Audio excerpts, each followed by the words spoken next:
What happens when America's ultimate darling enters a studio ready for a cozy embrace, only to find herself surrounded by a wall of ice? This isn't a tale of shouting matches and public blow-ups. It is a story about the power of silence, the strength of dignity, and knowing when to bow out gracefully. What transpired on the set of The View that day left the audience speechless, the cameras offline, and the nation reeling from a masterclass in staying poised under fire. But was it a misunderstanding, or was it a deliberate ambush? Keep watching, because the tide in that room was about to take a sharp and sudden turn. The studio had been transformed into a picturesque, wintry scene.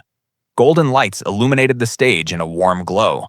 Holiday wreaths adorned the windows, and candles twinkled behind the famous glass desk. It had been designed to evoke warmth, comfort, and holiday spirit. When Dolly Parton walked onto the stage, she was the perfect picture to match the decor. Decked out in black sequins that twinkled with a subtle shimmer, her hair set in a soft, classic style, she oozed her trademark charisma. Her iconic smile lit up the room as she waved to the adoring audience. But on the other side of the table, Joy Behar watched with a look that wasn't friendly. It was calculating. It was set to be a celebration, but if you look closely, you'll notice the tension is building. The atmosphere is about to turn frigid. Whoopi Goldberg kicked off the interview with the introductions, her words met by thunderous applause from the standing audience. Dolly sat down gracefully, her hands folded neatly on the table. "Thank you so much for having me," she said, her voice as comforting as a warm cup of tea to everyone tuning in. The interview began flawlessly. The next few minutes were like a dream, with discussions of Dolly's chart-topping hits and her incredible work in literacy that has changed the lives of millions. She spoke with such heartfelt sincerity about her journey from the Tennessee mountains to international stardom, devoid of any ego or pretension. It was perfect, safe and respectful. And then it all disappeared. With just one question, the warmth completely vanished. This is where things turned icy. Joy Behar leaned forward. The room seemed to exhale. Her posture stiffened, her head cocked to the side, and her eyes narrowed as she began. "So, Dolly," Joy began in a conversational tone but with an undercurrent of malice, "you've been in the business for decades now. It's been so many years and so many different kinds of crowds that you've interacted with. And you've really never changed your style at all." Joy paused, letting the comment sink in for just a beat too long before continuing. Dolly responded with class, but it was clear Joy wasn't seeking an answer. She was hoping for a reaction.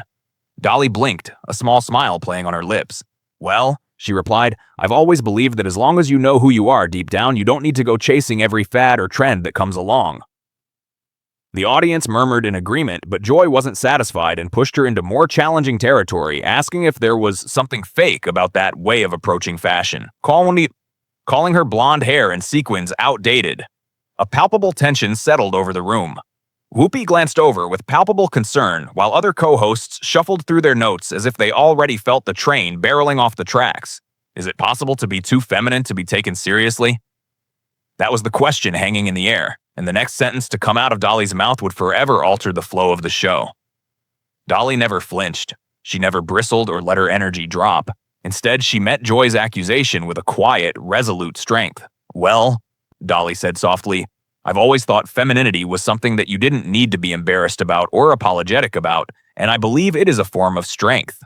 Joy countered with dismissiveness and insisted that Dolly's choices were the wrong influence to be sending young women, that is not how success comes, but instead a success with nothing but sparkle. This time, the comment stung as it aimed directly at Dolly's legacy. The cameras were still rolling, but the relationship had already been broken. What happened next was astounding. There was no mistaking the veiled insinuation, a backhand that landed harder than a punch. Dolly's fingers remained calm, her nails tapped the glass one time, soft, giving away the barely controlled nerves.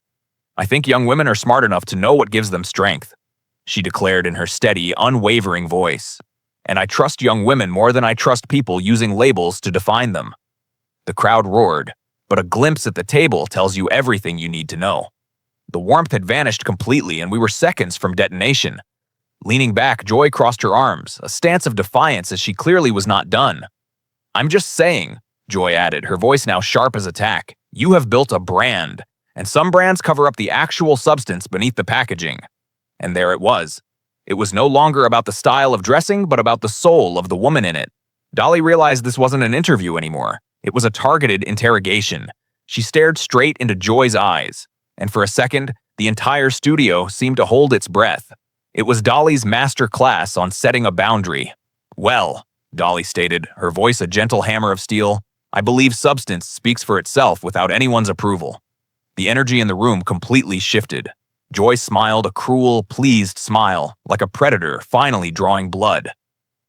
"Oh, I'm just examining the legend," Joy said smugly. Dolly didn't budge. "Well, examine away at your pleasure. I have spent my entire life under a microscope." The crowd was now undeniably on Dolly's side, and behind the scenes, the producers were in a panic, trying to switch gears to safety. Anything to deflect the tension, another co-host introduced the Imagination Library, a legendary program that has put more than 100 million books in the hands of children. Dolly's face softened instantly. This was a place near and dear to her heart. "Books saved me long before fame ever did," Dolly said with pure, unadulterated emotion as the crowd erupted in a spontaneous standing ovation. Even Whoopi Goldberg looked visibly relieved, praising Dolly for always uplifting instead of attacking. It felt like the storm had passed. The candles flickered, the music swelled, and the tensions diffused until one loud, sharp noise pierced through the room. Joy slid her mug across the glass, the scraping ceramic sound like a gun going off. "So, Dolly," Joy said with her voice dripping with a newfound venom, "let me ask you something real." Everyone in the room grew tense. The crowd went quiet. "Are you ever afraid that this charity work, this goodness, is also part of the brand?" She asked with her eyes cold and filled with judgment. The statement wasn't a question but an insult, a deliberate blow to decades of giving. The mask was gone and the room was going to explode. The atmosphere in the room felt as thick as molasses, an indirect attack on Dolly's integrity. Dolly kept the smile on for just a fraction longer, but when her response came, her voice was hard. "Joy, I do not do the things that I do to make people see me a certain way. I do what I do because I know exactly what it felt like to have nothing." Still, Joy was not satisfied, as she insisted that charity is a convenient pursuit for celebrities. How much more of the American sweetheart's kindness could they push until the line was finally crossed? To be continued because the final confrontation was about to shut down the show. "It's a bulletproof vest of criticism," Joy sneered, her words amplified by the uncomfortable silence that had fallen over the audience. "You question her public image, and her fans just use her philanthropy to shield her." The crowd shifted, the previous unease now building into a palpable storm of tension. Dolly's eyes narrowed almost imperceptibly. The merest flutter of a curtain in a gale remained steady.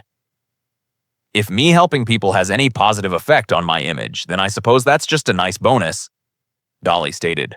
"But it's not why I do what I do." Joy was closing in for the kill, but was about to run headlong into a fortress of pure Southern grit. "Watch this very carefully."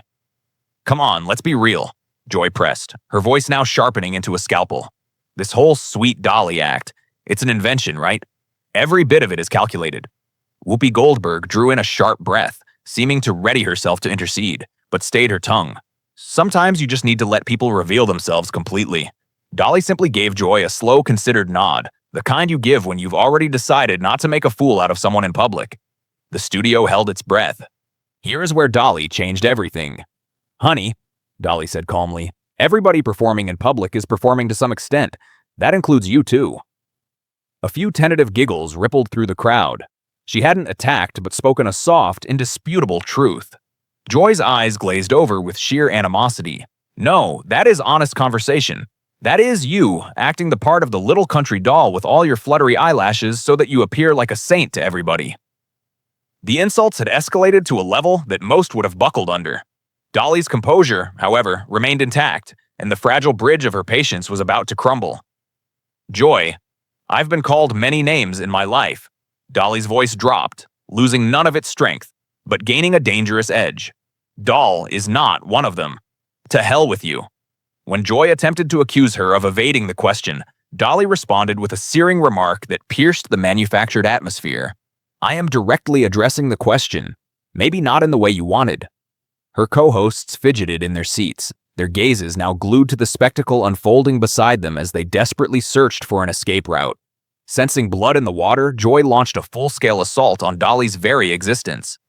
But Dolly was prepared. "You say that you're a symbol of female empowerment," Joy critiqued, "but you are looking like what men have desired women to look like for decades. This is not progressive." The accusation hung in the air, raw and unfiltered.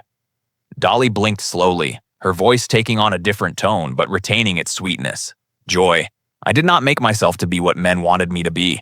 I made myself to survive in a world that didn't want me to.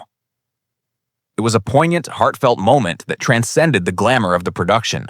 But as Joy moved to strike again, Dolly raised a single, determined finger. "Before you make judgments about the kind of woman that I am," Dolly said, her voice quiet yet commanding, "perhaps you ought to ask yourself, what kind of woman are you?" Joy's face tightened. "What?"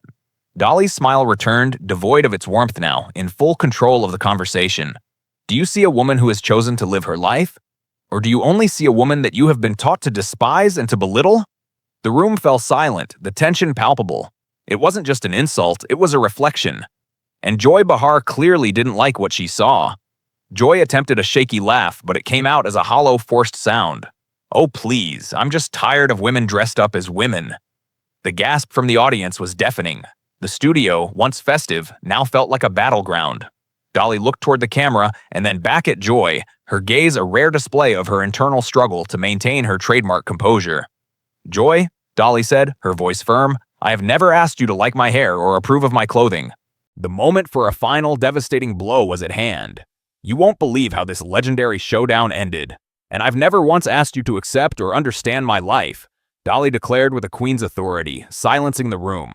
Joy sat back with that smug, satisfied smirk on her face again. "Then why are you getting so bent out of shape about it?" she prodded.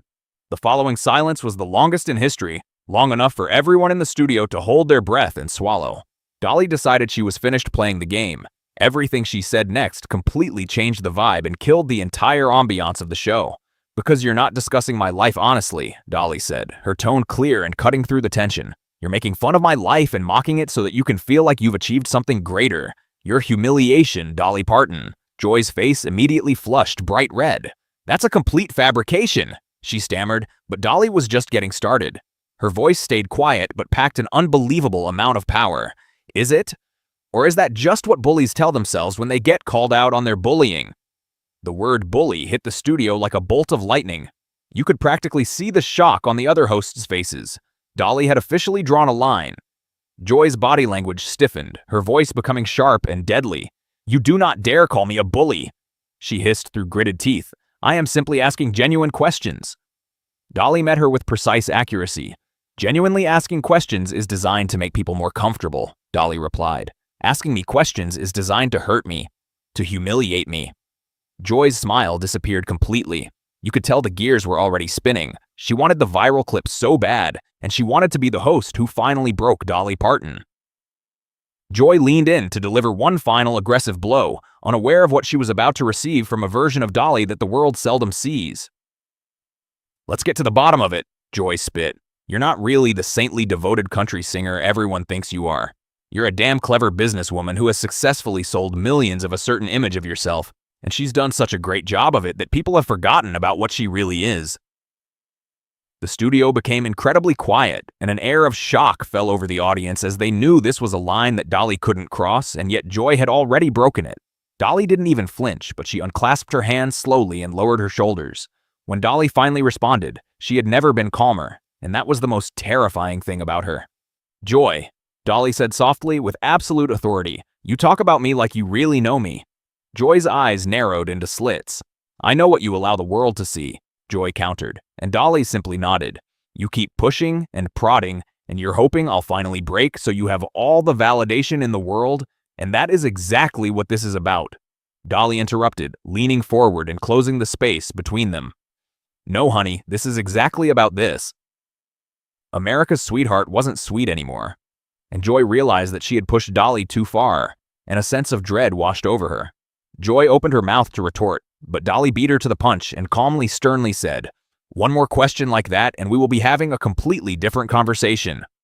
Joy blinked in surprise and speechless for the first time all morning, but refused to back down, managing to form a thin, menacing smile. "Good," Joy whispered in a deathly cold tone, "because I am not finished with you yet."